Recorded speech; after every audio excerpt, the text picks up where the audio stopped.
Tucked away in the northeastern corner of India, embraced by the majestic Himalayas and kissed by the monsoon rains, lie the enchanting Seven Sister States. This region, often overlooked, is a hidden gem waiting to be discovered. Arunachal Pradesh, Assam, Manipur, Meghalaya, Mizoram, Nagaland and Tripura, each state is a world unto itself, a vibrant tapestry of cultures, landscapes and histories.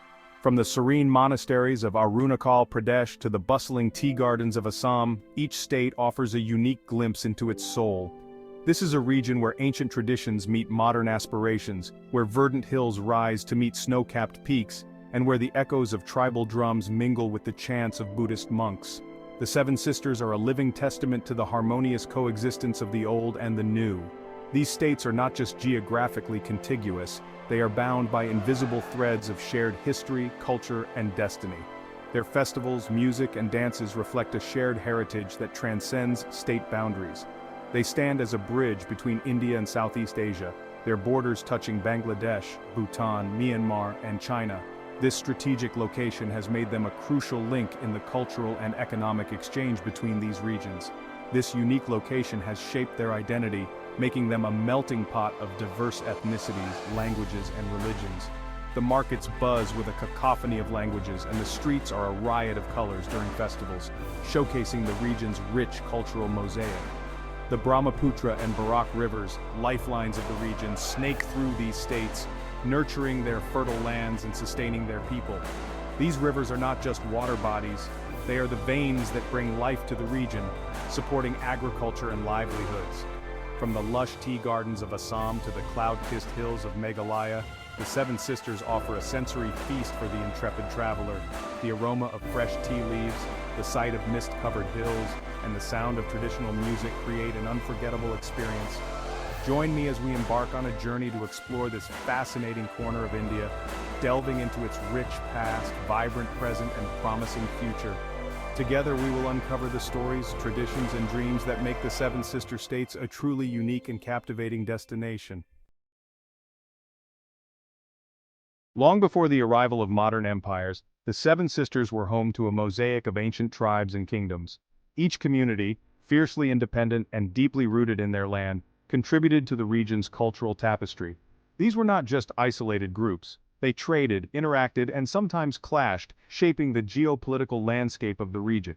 In Arunachal Pradesh, the Adi, Apatani, Nyishi, and Galo tribes thrived. Their lives intertwined with the mountains and rivers.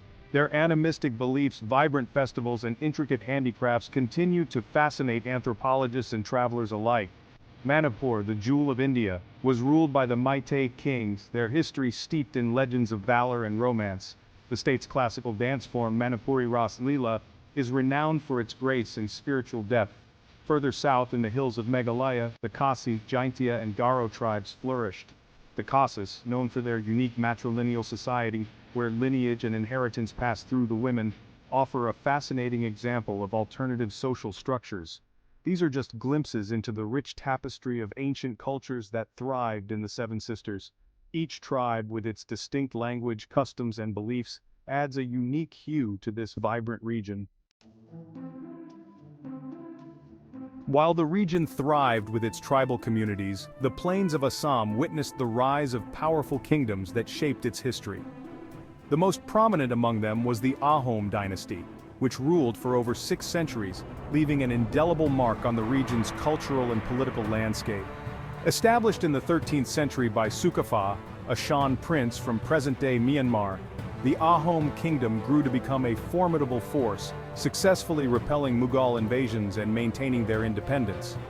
Unlike many empires that imposed their culture, the Ahoms embraced the local traditions and eventually assimilated into Assamese society. Their reign saw the flourishing of art, literature, and architecture. The Ahom chronicles, known as Buranjis, provide invaluable insights into their rule. The magnificent temples and palaces they built, like the Ranggar and Talatalgar, stand as testaments to their architectural prowess.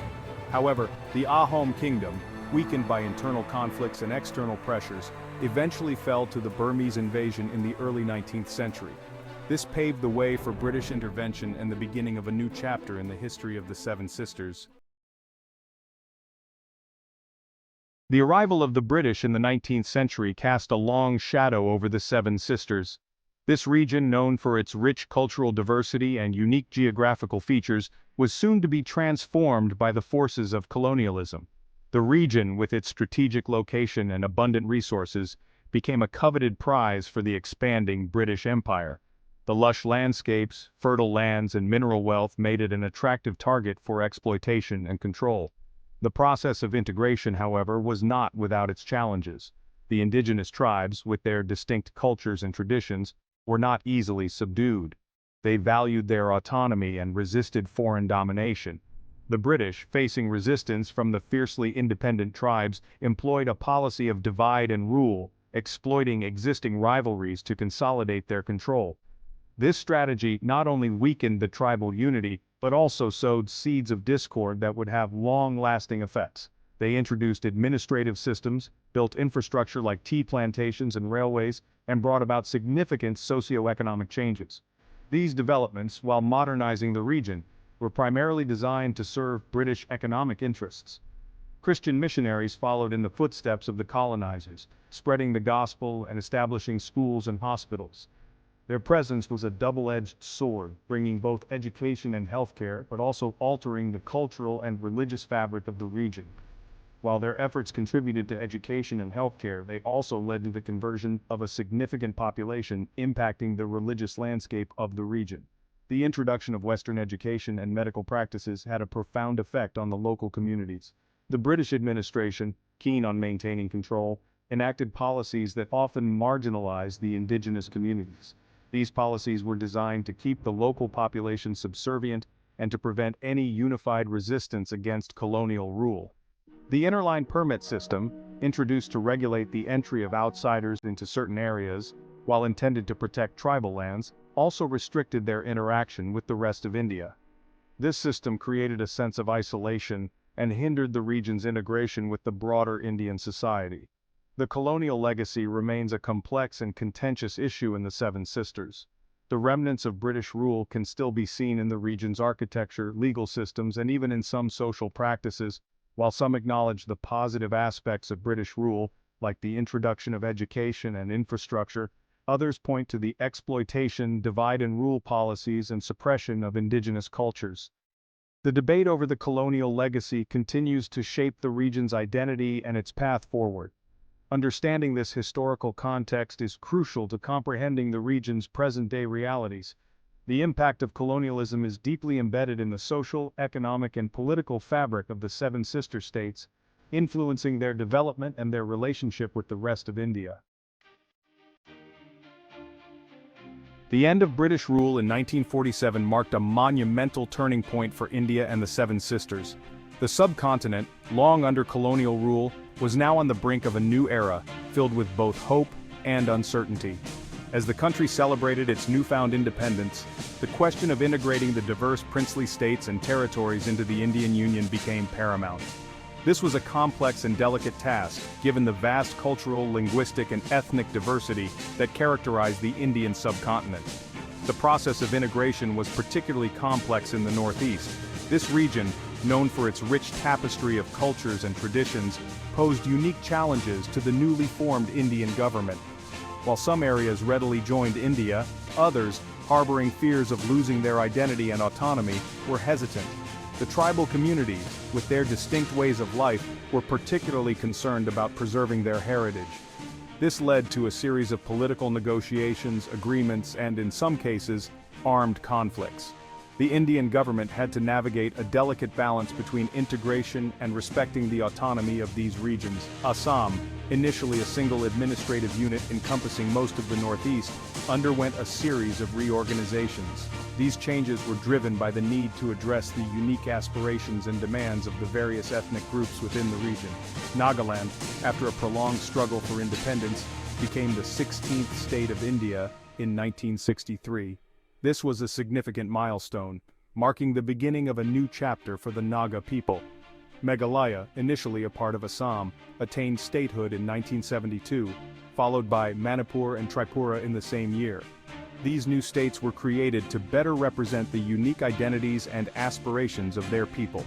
Arunachal Pradesh, previously known as the Northeast Frontier Agency, became a Union territory in 1972 and attained full statehood in 1987. This transition was crucial for the development and recognition of the region. Mizoram, after a two-decade-long insurgency, became a state in 1987. The journey to statehood was fraught with challenges, but it ultimately led to greater autonomy and self-governance for the Mizo people. The creation of the Seven Sister States was a recognition of the region's unique cultural and ethnic diversity. Each state, with its own distinct identity, contributed to the rich mosaic that is Northeast India. It aimed to provide a platform for these communities to govern themselves and preserve their identities within the larger Indian framework. Local governance structures were established to ensure that the voices of these communities were heard and respected. This process, however, was not without its challenges, as issues of autonomy, resource sharing, and representation continue to shape the region's political landscape. The journey of the Seven Sisters is a testament to the resilience and determination of its people as they navigate the complexities of modern governance while staying true to their rich heritage. So this was it for today, folks. If you enjoyed the video, give it a like. For more contents like this, subscribe to the channel.